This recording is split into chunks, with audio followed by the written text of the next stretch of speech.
Magandang umaga, tanghali, hapon, gabi sa zodiac sign na Aquarius. Lola Baby nagpapakilala. Aquarius with the air elements, bibigyan ko po kayo ng reading ha. Since nito pong August 12 nagkaroon ng tinatawag eclipse, di ba? So yan yung tinatawag eclipse in Leo. So saan itong parte sa inyong buhay? Ito yung tinatawag your 7th house of relationship, di ba? Maaring relationship nyo sa mga friends nyo, sa family, 'di ba, sa trabaho, sa siblings, 'di ba? So, ang ibig sabihin nito, since you are ruled, dalawa ang inyong tinatawag planeta, the Uranus and the Saturn, 'di ba? Okay. So, ibig sabihin nito, yung tinatawag sa in your 7th house of relationship, ito yung tinatawag yung pagiging radical ninyo, 'di ba? Yan. Halimbawa, ano bang ibig sabihin ng radical? 'Di ba? It's like halimbawa may problema, 'di ba? Kumbaga dito yung tinatawag, maalam kayong maglutas ng problema. Alam niyo kung paano lutasin ang isang problema. Halimbawa, problema sa pamilya, problema sa mga kapatid, problema sa mga kaibigan, problema sa trabaho, 'di ba? Yan. Problema, paano malulutas? Halimbawa, sabihin na natin ang kaperahan, 'di ba? Ang inyong kung ano man ito, it's more radical kayo, nakikita ko ha. Okay, para ang relationship is magtagal.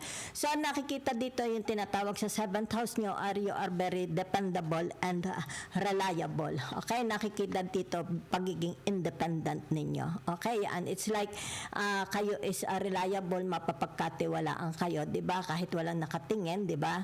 Magagawa mo ng maayos ang isang trabaho, 'di ba? Halimbawa sa pamilya mo, very very independent kayo, 'di ba? It's like meron kayong sarili ninyong pag-iisip, 'di ba? Yan. You can think, you can decide, 'di ba? Yan. So nakikita din dito yung tinatawag na it's about being rebellious, very very rebellious kayo when it comes to relationship, 'di ba? Especially sabihin na nating ayaw nyo nang kayo is nililimitahan, 'di ba? Ayaw nyo nang nilalagyan kayo ng boundaries, 'di ba? It's like halimbawa kung kayo ay may mga asawa, may mga kapartner, 'di ba? Ayaw nyo nang tinatawag na kung gusto mong lumabas, 'di ba?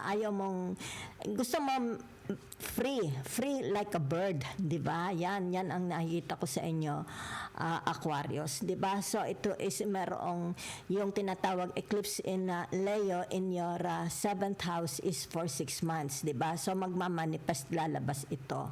Okay, itong tinatawag mga signs na ito. It's about your originality, 'di ba? Very very original kayo, 'di ba? It's like sabihin natin original ang inyong ideas, original ang inyong tinatawag na pamamalakad, 'di ba? Your way of thinking is very very original. Kaya nakikita rin dito yung tinatawag revolution, very very it's more about since kayo star at saka tinatawag na the fool, 'di ba? Okay, revolution yan ha, sumasama kayo sa it's ano ba ang revolution, 'di ba? Yan pagbabago ng buhay, something like that, 'di ba? Siguro halimbawa sa mga tao, 'di ba? Revolution. Halimbawa, hindi ko alam kung ano revolution. Maybe it has something to do about people, 'di ba? Let's say sabihin natin if you are in politics, 'di ba? Kung ano yung tinatawag na pagbabago. Okay? It's like gusto niyo ng pagbabago para sa mga mamamayan, especially if you are in a politics, maybe you're tinatawag mayor or nasa senado or nasa barangay, 'di ba? Okay? So it's more about innovation. Gusto rin niyo ng tinatawag innovation. Baka gusto niyo ng innovation sa inyong opisina, 'di ba? Innovation sa inyong tinatawag na lugar, 'di ba? Maybe sa kung saan kayo nakatira, 'di ba? Yan, it's more about innovation. Modern, 'di ba? Maybe sabihin na natin innovation ng inyong tinatawag high-tech, 'di ba? Maaring gusto niyo ng bagong computer, bagong upuan, 'di ba? Bagong gaming stool, 'di ba? Innovation 'yan ha. So, masyado kayong innovative, 'yun ang nakikita ko. Okay? Narito rin yung tinatawag na rational, 'di ba? Kumbaga dito yung tinatawag na hindi kayo mapusok, 'di ba? It's more about your thinking, okay? Ano ga ibig sabihin ng rational, di ba? Kumbaga dito siguro magaling kayong mag-solve ng problema, 'di ba? Hindi kayo carried ng inyong emotion, 'di ba? It's more on your about rational thinking. Okay, very very inventive 'yan. Maaring dito sabihin na nating mahusay kayong maaring nasa science kayo, 'di ba? Yan. Whatever is this, ito yung tinatawag, it's about your mind, very very very inventive, very very evolution, nakikita yung tinatawag revolution, 'di ba? Innovation, it's about your insights, di ba? Yan. So, ano pa nakikita ko sa inyo? Nakikita dito yung tinatawag pagiging structure and order. Siguro sabihin natin sa paligid ninyo, sa bahay ninyo, sa opisina, at workplace, di ba? Yan sa inyong tinatawag na relationship, be marriage, di ba? O kaya sa family, sa mga katrabaho, di ba? Nakikita very, very orderly. Order kayo. Okay? Maaring sabihin na natin, halimbawa, in and out ng inyong mga pera, 'di ba? Halimbawa sa mga utang, 'di ba? Kumbaga dito ay on time ang pagbabayad, 'di ba? So nakikita rin dito yung tinatawag patience ninyo. Napakahaba na inyong pasensya, 'di ba? Kahit kayo yung mga air signs, 'di ba? So dito nakikita rin it's about your discipline, 'di ba? So naririto din you have also a limitation. It's about your limitations, 'di ba? So napaka-formal din ninyong tao, nakikita kay. Nakikita yung inyong tinatawag pagiging formal. Maybe you're very very serious kung tingnan ka very very serious, di ba?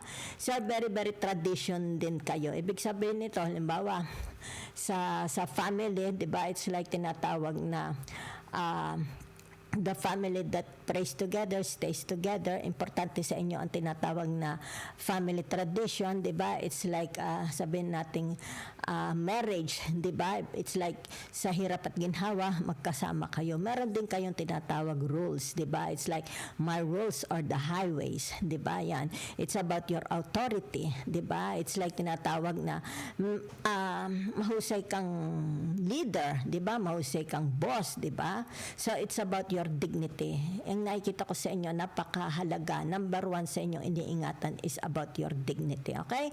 You're very, very hardworking and also matured and responsibilities. Nakikita. Okay? Nakikitaan kayo ng pagiging mature responsibilities. Diba? Nakikita. Okay? Yan. Pagiging rebellious nyo, rebellious mind, rebellious sa pakikipag-usap. Diba? Yan. But it's more on revolution, innovation, intellect, di ba? Yan. So, let's see. Okay? Yan po ay magmamanifest, makikita yung mga signs na yan sa loob ng 6 months. Okay? Starting noong, ano ka ngayon? 14, di ba? Nung eclipse 12. So, yan ha. Tingnan natin yung tinatawag na sandali na sanggang kode ko. Career, magkakasama na ha. Work, finance, money, business, investment, politics, OFW, buy and sell, cryptocurrency. Kung ano man ito, okay? It's more on tinatawag pang kabuhayan para sa mga Aquarius, di ba?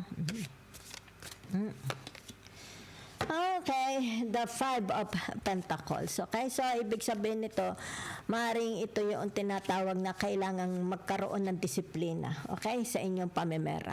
Okay, yan.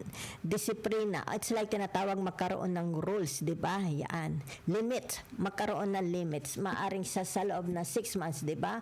Makaka-experience kayo ng tinatawag lalagas ang pera mo. So, kailangan dito yung tinatawag na disiplina, di ba? Limit sa paggastos, okay? Disiplina sa paglabas ng pera, okay? Okay. So, nakikita dito, yung tinatawag na tradisyon, di ba? It's like tinatawag, very, very faithful kayo sa inyong boss, di ba? Sa inyong career, sa inyong trabaho, di ba? It's like ginagawa mo ng mahusay ang trabaho mo. Very, very faithful, okay? So, tayo nasa career work ha, finance, money, business, investment, politics, OFW, buy and sell, cryptocurrency, bahala na kayo. So, nakikita dito, yung tinatawag pagiging independence. Yan, no? It's like you prefer, kahit kayo in a relationship, it's like tinatawag, ayaw mo nang nirerendahan kayo. Madali kayo masuffocate, di ba? Yan. Ibig sabihin nito, especially in your career, in your work, pag masyado kayong tinatawag na, it's like hindi kayo, wala kayong freedom, di ba? It's like siguro wala kang freedom of speech para makapagsalita, di ba? Makapag-share ng ideas, you don't like it, di ba? Yan, no? Kasi narito, it's like you want ay tinatawag na space, okay? Yan. So maybe sabihin na nating mas bagay sa inyo yung mga trabahong mag-isa lang kayo, di ba? Halimbawa sabihin natin sa bahay, home business, di ba? O kaya kagaya ng anak ko, di ba? May anak ay an Aquarius, okay? Manager po siya ng bangko, pero dito siya nagwo-work sa bahay, okay? Something like that. So napunta lang siya sa opisina 2 times a week, especially pagka merong tinatawag na meeting up with the other bosses. Yan, ha? Okay. So, yan ang nakikita ko sa inyo. Okay? Yan. So, ingatan po nyo ang inyong finances, money. Okay? There is a chance of tinatawag malalagas. So, nakikita dito yung pagiging tapat ninyo sa inyong trabaho. Okay? Sa inyong mga kasamahan sa trabaho. Diba? It's like tinatawag, you're very reliable. Diba? Yan, maaasahan. Tinatawag na lagi kang naroon. Diba? Pero nakikita dito, it's like, ayaw mo nang tinatawag na nirerendahan, di ba? So maybe for some of you, mas maganda na yung tinatawag. Halimbawa, if you are a lawyer, may sarili kang opisina, di ba? It's like a doctor, nasa ano ka lang, may sariling clinic, di ba? You work on your own. You prefer working on your own para sa mga Aquarius. Okay? So, tingnan natin ang inyong tinatawag. Nasa na aking kode ko? Love romance naman tayo, ha? Marriage, single, broken relationship, excess widowed, since naroon tayo sa tinatawag eclipse in Leo in your 7th house. Okay? Okay. Okay. So, ibig sabihin nito, for some of you here, maybe you prefer yung tinatawag na mag-isa lang, di ba? Solo. A bachelor. It's like tinatawag, magmamatandang binata na lang ako, di ba? Yan. Yan. So, hindi natin maano kung yan ang gusto, di ba? Okay. So, ibig sabihin nito, yung tinatawag na the Four of Pentacles, di ba? Yan. Ano ibig sabihin ng the Four of Pentacles? It's about submission. Submissive, masyadong submissive itong Aquarius na ito, di ba? Ibig sabihin nito yung tinatawag na, halimbawa nasa relationship sila, di ba? Yan. Ginagampanan nila ang kanilang tungkulin as a husband, as a wife. Pero nakikita dito, siguro napapagod sila, nananawa. So they want tinatawag na space, di ba? Yan, very, very rebellious kayo, di ba? It's like, nakikita dito, you want a free time for yourself, it's like, wag mo akong randahan, wag mo akong lagyan ng tinatawag na bakod, di ba? Yan. Kasi nakikita mo naman, they are very, very, di ba, submissive, they do their duties, di ba, responsibilities, yan, hindi, it's like tinatawag, binabayaran nila ilaw at tubig, binibili nila ang kanilang mga kapartner ng kotse, ng bahay, well provided ang kanyang tinatawag na love romance, marriage, di ba? Yan. So, let's see. So, meron din dito tinatawag siguro mga byuda, di ba? Hindi lang ito yung tinatawag mga single, di ba? So, meron dito tinatawag siguro ito yung mga anal, di ba? Divorce, yan. So, they prefer to live alone. Okay? So, naririto yung tinatawag the Two of Swords yan, ha? So, nakikita dito yung tinatawag sa 6 na buwan na lapad, di ba? Ngayon is August, September, October, November, December, January, February. Okay? So, ibig sabihin nito, either kung ito yung tinatawag na single, di ba? Maybe, ibig sabihin nito yung tinatawag, they want to open their heart. It's all about romance. Hanap sila ng karomansa, di ba? Ng soulmate, di ba? So, kung halimbawa naman, it's all about napapagod, di ba? They need a break, okay? It's like tinatawag, break muna tayo, cool off muna tayo. Cool ka lang, cool ka lang, kulkulin mo ang uso mo. Punta na tayo sa family, friends, neighbor, society, co-workers, basta iba. Let's see. Okay, so may mga, sabihin na natin mga, halimbawa, kapamilya, friends, okay, kung sino ito, co-workers, inintay kayo, di ba? Yan. It's like tinatawag, alam nila darating kayo kasi naroon ang mga sailing boats, di ba? Alam nila darating kayo, so hinihintay ang inyong meeting up. May meeting up kayo sa kanila, di ba? Maaring pagbisita, di ba? Yan. Okay, so let's see. Okay. So, ibig sabihin nito, yung tinatawag, ganito kanila purihin. Okay? Ikaw daw ang star sa buhay nila. Ikaw ang Miss Universe sa buhay ko. Applicable po ito, babae, lalaki, ha? Yan. So, ibig sabihin nito, marami, ang sinasabi nila, kita nyo gaano kayo kamahal ng mga tao. Diba? O, palagi kayong hinihintay. It's like, kailan mo ako kakausapin? Kailan mo ako bibisitahin? Walang kahit isang pintas sinasabi sa inyo, makinig kayo sa akin. Diba? Yan, o. So, ibig sabihin nito, yung tinatawag na, ikaw, Aquarius, is, it's more about tinatawag na, it's like you have no time for them, di ba? Yan, no? It's like nakatalikod kayo. Yan, ha? It's more about tinatawag, sabihin na nating pagpapayaman, pagpapaunlad, maybe you are busy with your marriage, busy kayo sa family nyo, busy kayo sa work ninyo, di ba? So, ibig sabihin nito, yung tinatawag na, ayan, no, di ba? Okay, marami naghihintay sa inyo, di ba? It's like pag nag-uusap naman sila, wala silang maipintas. Nako, para kang nasa upo, ninilagay ka nila doon sa tinatawag na, anong tawag doon? Yung baga rurok, nakaupo ka doon sa rurok. Ganyan ang tinatawag description ng mga friends ninyo. Ay talagang ador na ador kayo, 'di ba? Ano man ito, yung tinatawag kapamilya, kaibigan, neighbor, society, co-workers, kung sino man itong mga ito. Ayan, kita nyo ang kanilang tinatawag na pag-describe sa inyo. Yan, kita mo. Pero nakikita nila, it's like wala kang time, 'di ba? Yan, wala kang time. So nakikita nila tinatawag, hindi ka raw natigil sa iyong dreams, your goals, 'di ba? Kumbaga dito susuportahan kanila, 'di ba? Susuportahan kanila sa hirap at ginhawa kasama. Ayan, kita ninyo. Gaano kayo kamahal, 'di ba? Siguro mga natulungan mo ito. Okay? So let's see your health. Yan, ha. Punta tayo sa health.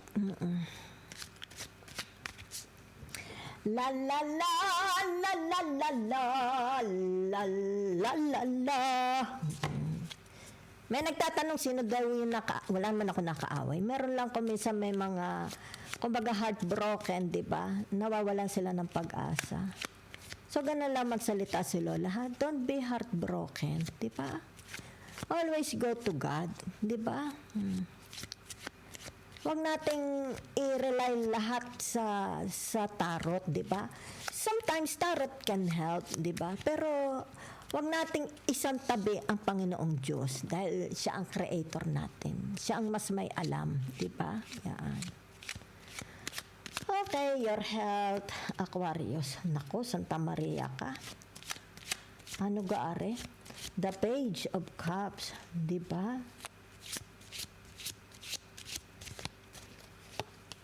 So, naririto na, ha? Okay, ibig sabihin nito, Aquarius, di ba? It's like, sabihin na natin dito, di ba? Yan, ang ganda-ganda ng nakikita nila, di ba? Sa tinatawag na profile mo. Okay, yan. Pero dito, ang hindi alam ng tao, yung tinatawag na ikaw is, para kang, kumbaga dito, sabihin na natin, ay, ang iniinom ko lang, yung tinatawag tsaa. Pero ang hindi nila alam, ang mga iniinom mo is soft drinks, 'di ba? Yan. Okay? Yan. So it's more about tinatawag na change your diet, 'di ba? Change your lifestyle, change your tinatawag kung ano ito. Yan na kasi yung inyong tinatawag na karoseri, okay? It's like may problema, okay? Maitim okay? So, ibig sabihin nito, huwag niyong pagdamutan ang sarili ninyo ng mga masusustansyang pagkain. More on masusustansya. So, kailangan ito yung tinatawag na halimbawa, mag-basketball ka, magtakbo-takbo ka, jogging-jogging, di ba? At yung tinatawag na right diet, di ba? Yan, di ba? Kasama na dito ang pagkain. Kasi nakikita dito, yung tinatawag na, it's like, hindi mo ipinapakita sa mga tao ang tunay na ginagawa mo. It's like sabihin na natin, alam naman nakikita nakain ako maraming sukulit, di ba? Nagtatago ka siguro na sukulit, di ba? Baka ikay hoarder ka ng mga, halimbawa, panutsa, yung tinatawag na bawang, corn bawang, di ba? Yan, kumbaga dito yung tinatawag hindi maganda sa inyong health, okay? So, ibig sabihin nito, yung tinatawag na ibalik mo ang dati mong katawan, di ba? Ibalik mo ang dati mo. It's like tinatawag kung ano ka nakita, di ba? Yan. Kasi dito laang ha. Yan. Dito laang ha. Yan. So maaring for some of you nahihirapan, di ba? Yan. Nahihirapang ibalik ang kanilang dating figure sa tinatawag Five of Pentacles, di ba? Yan. Kasi meron silang ayaw mga i-let go, di ba? Siguro gusto nila ng mga boy bawang, di ba? Gusto nila mga chips, yan ha. So change your change ha, okay? So nakikita dito may pagkatamad din kayo ha, yan. So ibig sabihin takbo-takbo ha, yan. Outside activities. Kasi mahilig kayong humilata, nakikita. Maghilig kayong humilata, yan ha, okay? Mahilig kayong umupo. Yan ha. Yan. Ibig sabihin nito, banjing. Yan ha. Okay. So, ibig sabihin nito, yan okay. Para magkaroon ng tinatawag, yan ha, magandang pangangatawan, kagaya ng the star, because you are the star. Ibig sabihin nito, yung tinatawag na walang bahala, okay, ang inyong relationships, especially sa inyong health. Okay? Tigilan na ito. It's like, pag madaling araw na baba, kain-kain, di ba?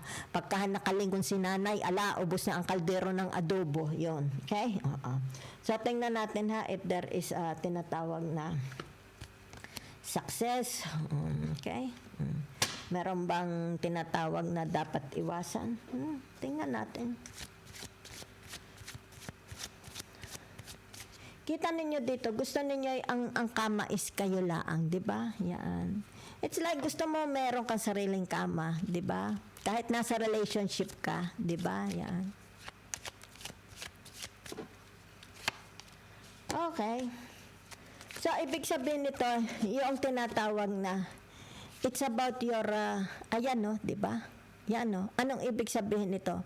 Pagiging independent ninyo, it's about free. You're free like a bird, di ba? Nakikita dito pagka-rebellious ninyo, di ba? So, ibig sabihin nito, yung tinatawag na pagiging rebellious mo, yung tinatawag na hindi ka natatakot sa sinasabi mo, magdadala rin yan sa iyo sa tagumpay, di ba? Especially in your career. Kung gusto mo na tinatawag innovation, di ba? Gusto mo na tinatawag na, ano tawag doon? Invention, rational, kasi you're a rational, a radical person, di ba? Very, very independent, di ba?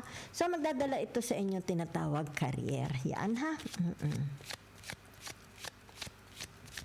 So,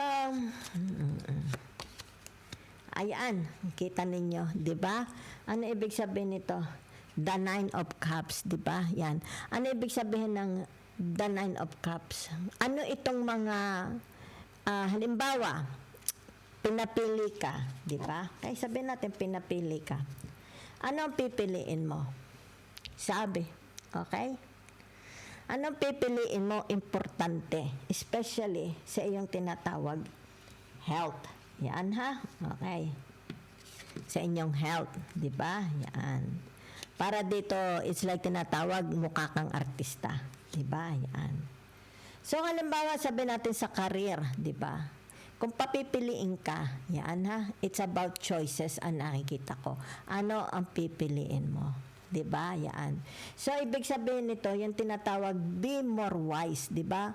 wise sa pagpili, halimbawa sa career, sa relationship, 'di ba, sa love romance, 'di ba? It's about tinatawag maging wise kayo sa pagpili. Okay, saan mang it's more about kasi ang inyong tinatawag eclipse in Leo in your 7th house, 'di ba? So ibig sabihin nito, yung tinatawag na kailangan maging very very wise kayo, 'di ba? Yan. So ibig sabihin nito, yung tinatawag it's about your structure and order. Okay? Concentration, 'di ba? Concentration. Structure, pagiging structure and order ninyo, magdadala ito sa inyong tinatawag na tagumpay. Okay? Yan. So in 6 months, 'di ba, maglalabasan ang sign na ito para kung ito man ay magawa mo, ibig sabihin nito magkakaroon ng tinatawag na structure and order, 'di ba? Magkakaroon dito ng tinatawag success. Yan ha. Pagka ikaw, it's more about tinatawag discipline. Yan ha. Yan ha. It's about your discipline. 'Di ba? Nakikita naman you have discipline, 'di ba? Okay. So nakikita dito yung tinatawag pagiging serious din ninyo, 'di ba? Yan. Okay? So magkakaroon ito ng tinatawag success, ha? So kung halimbawa, sabihin na natin sikat na sikat ka, marami, kumbaga dito may mga maglalapitan, 'di ba? Especially marami dito tinatawag kapuspalad, 'di ba? Maaring mga kamag-anak, kapatid, kaibigan. Ibig sabihin nito, yung tinatawag na yaan ha, magtago ka, hindi naman masama magtago, di ba? It's like magrason ka na lang, kaya ito the 7 of swords, magrason ka, okay? Para hindi maubos ang iyong pera. Thank you very much.